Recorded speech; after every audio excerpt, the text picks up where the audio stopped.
Okay, I'll start off with an example, and I'm looking at page 19 at question number 2. Reads x squared plus 10x plus 24. Notice when you're expanding those two brackets, expanding quadratics, when you did the last two terms multiplied together, you always got the constant.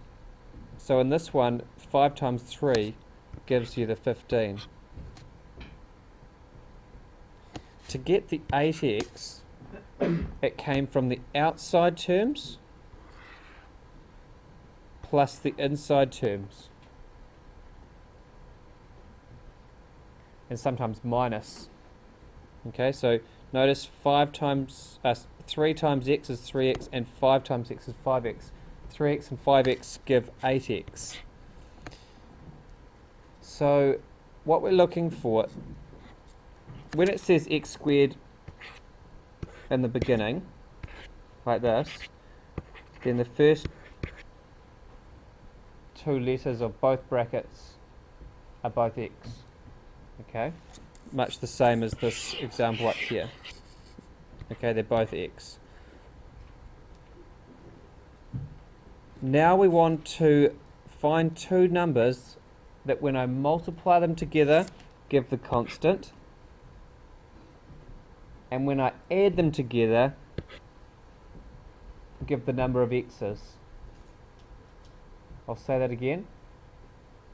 Two numbers that when I multiply them together give the constant, when I add them together give the number of x's. This one, 5 and 3 give 8, 5 times 3 give 15.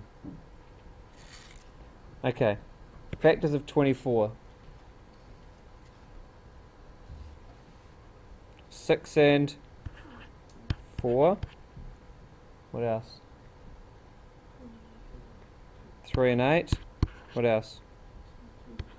2 and 12. Anything else? 24 and 1.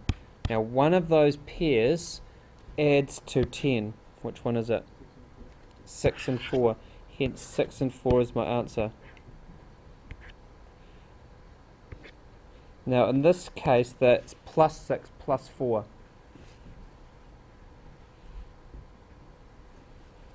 And I can check that because when I go plus 6 times x I get 6x, and plus x times plus 4 I get 4x. 6x and 4x give 10x. And those last two terms, 4 times 6, do give 24. So that one there is going to work.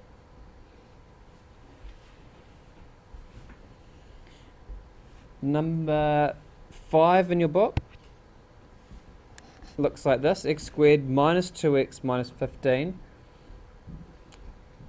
I want factors of 15, but they have to add together or have a difference of 2. What are the factors of 15? 5 and 3, 1 and 15. Anything else? No. Which pair has a difference or sum of 2? 5 and 3. Okay, so same pattern, x's go on the front. The answer is definitely 5 and 3. You could write 3 and 5, 5 and 3. However, notice it's a minus 15 and a minus 2. If it's a minus constant, one has to be positive, one has to be negative. Because when you multiply two numbers, a positive and negative, you end up with a negative. But when I add 5 and 3, I want to end up with a negative 2. So the minus has to go with the larger of the two numbers, 5, so that when I add 3 and minus 5, I end up with minus 2.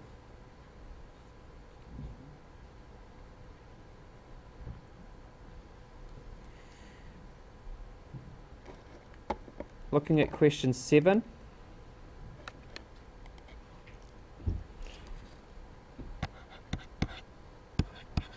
x squared minus 7x plus 12. Factors of 12. 2 and 6. 3 and 4. 12 and 1. Which pair has either a sum or a difference of 7? 3 and 4. X goes in the front. 3 and 4 can go either way around. But notice I've got a minus 7 and a positive 12. Remember when you multiply a minus with a minus, you get a positive? So in this case, because I want to get down to minus 7, I'm going to put minus and minus. Minus 4 minus another 3 gives minus 7. And that's the correct answer.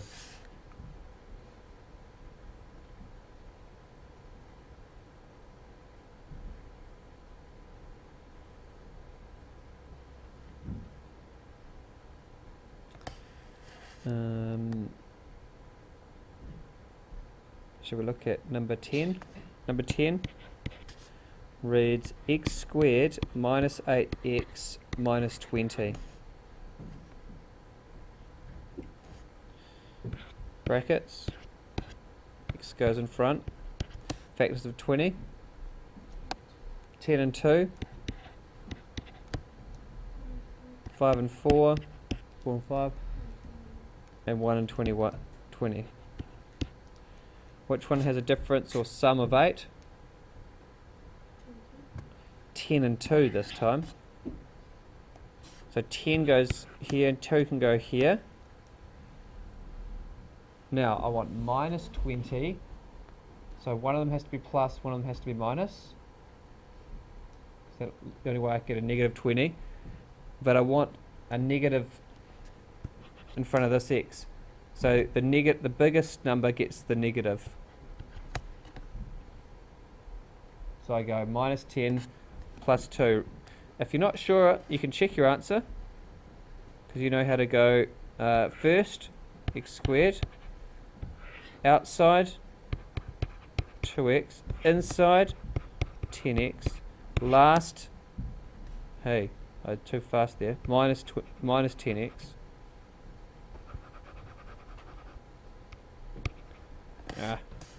that's a minus 10x, and minus 20. Simplifying, plus 2 minus 10, minus 8, minus 20, and x squared. Notice, same as the question.